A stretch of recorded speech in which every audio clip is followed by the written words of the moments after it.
ევროსაბჭოს საპარლამენტო ასამბლეა კენჭისყრისთვის ემზადება. დღეს უნდა დაამტკიცონ რეზოლუციის პროექტი, რომელიც საქართველოში ახალი არჩევნების დანიშნვას, პოლიტპატიმრების გათავისუფლებას და მოძალადეების დასჯას ითხოვს. პასეს ხდომაზე განიხილავენ ქართული ოცნების დელეგაციის უფლებამოსილების საკითხსაც. კერძოდ, ევროპის საბჭომ საქართველოს დელეგაციამ მხოლოდ იმ შემთხვევაში უნდა აღიაროს, თუ აპრილამდე დაინიშნება ხელახალი საპარლამენტო არჩევნები და გათავისუფლდება ყველა პოლიტპატიმარი. ნატალი ჯახუტაშვილი ისაუბრებს ამ თემაზე.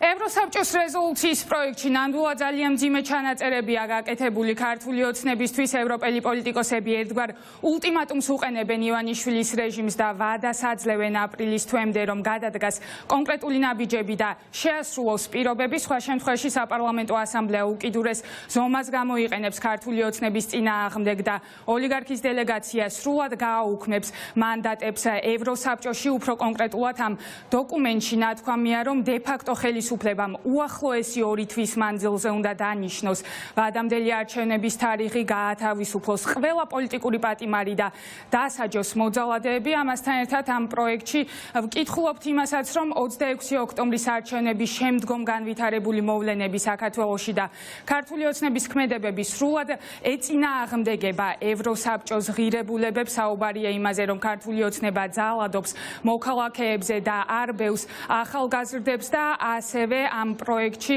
ნათქვამია ისიც, რომ უახლოეს პერიოდში დე-ფაქტო ხელისუფლებამ შესაბამისი რეფორმები უნდა გაატაროს თავის ქვეყანაში იმისათვის, რომ ვადამდელი არჩევნები ნამდვილად დემოკრატიულად წარიმართოს და ჩატარდეს თავისუფალ და სამართლიან გარემოში და პრინციპში შეგვიძლია ვთქვათ, რომ უკვე დღეიდან სანქციები ნაწილობრივ ამოქმედდება ქართული ოცნების წინააღმდეგ, ვინაიდან ოლიგარქის გუნდი ძალიან შეზღუდულად იმუშავებს ევროსაბჭოში. მაგალითად, ქართული ოცნების წარმომადგენლები ვერ მიიღებენ მონაწილეობას ვერც ერთი კომიტეტის სხდომაში და მათ ასევე ეკრძალებათ, რომ დაინიშნონ რომელიმე თანამდებობაზე.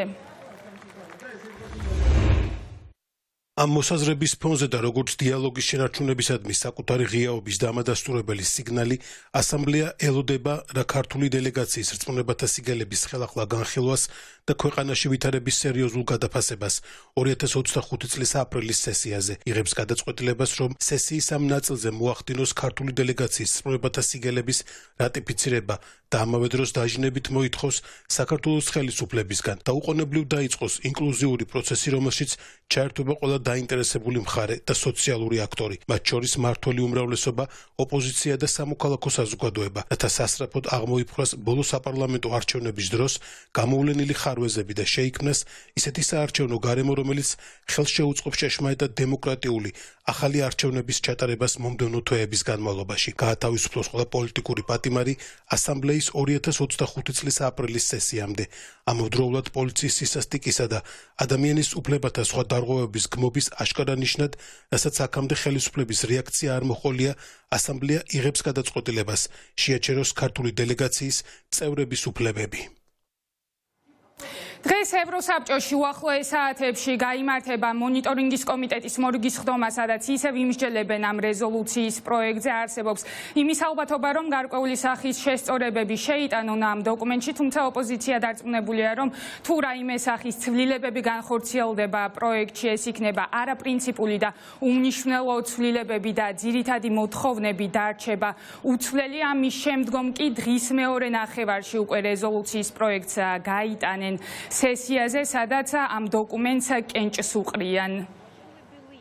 მონიტორინგის კომიტეტზე ამ რეზოლუციასთან დაკავშირებით გადაწყვეტილება მიღებული იყო პრაქტიკულად ერთსულოვნად, რაც ნიშნავს, რომ სხვადასხვა პოლიტიკური ჯგუფები და სხვადასხვა ქვეყნების წარმომადგენლები შეთანხმდნენ და ეს არის შეთანხმებული ვერსია, რომელიც კომიტეტზე გავიდა. მოლოდინი იმასთან დაკავშირებით, რომ პრინციპული ცვლილებები შევა ამ დოკუმენტში უკვე სესიაზე არ არის.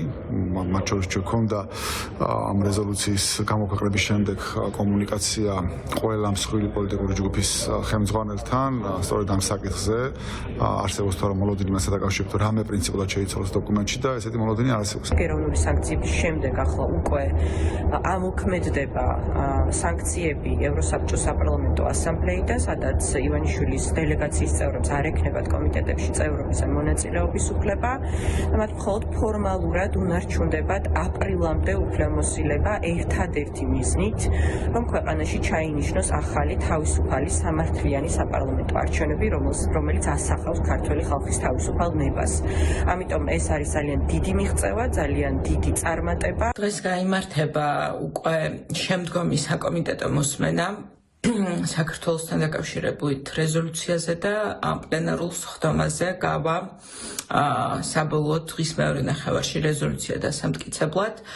ჩვენ გვაქვს მოლოდინი, რომ ის ტექსტი, რაც არსებობს უკვე, რომელიც ძალიან ნათლად განსაზღვრავს, რომ ქართული ოცნების დელეგაციას არ უნდა მიენიჭოს სრული აკრედიტაცია, უნდა მიენიჭოს შეზღუდული დროით და შეზღუდული მანდატით აკრედიტაცია. ეს ჩანაწერები იქნება ასე ვთქვათ დამტკიცებული უკვე პლენარული სხდომის მიერ. დღეს ძალიან მნიშვნელოვანი დღეა სტრასბურგში. კენჭი ეყრება უკვე დღეს საბოლოო რედაქციას იმ დასკვნის, რომელიც მოამზადა მონიტორინგის კომიტეტმა საქართველოსთან მიმართებაში. ჩვენ ვაკეთებთ ყველაფერს იმისთვის, რომ მაქსიმალური მხარდაჭერა გქონდეს პოზიციას, რომელიც ასახავს ქართველი ხალხის ნებას და აუცილებლად ერთიანი ძალისხმევით დარწმუნებული ვარ გავიმარჯვებთ, ასე რომ ველოდებით საბოლოო შედეგებს, რომელიც დღის ბოლოსთვის იქნება ცნობილი. მოკლედ დავალოდოთ მოვლენების განვითარებას, ოპოზიციაც და ქართული ოცნებაც ელოდება ახლა რა შედეგი დასრულდება დღევანდელი კენჭისყრა სესიაზე და დამტკიცდება თუ არა უკვე ოფიციალურად რეზოლუციის ეს ტექსტი.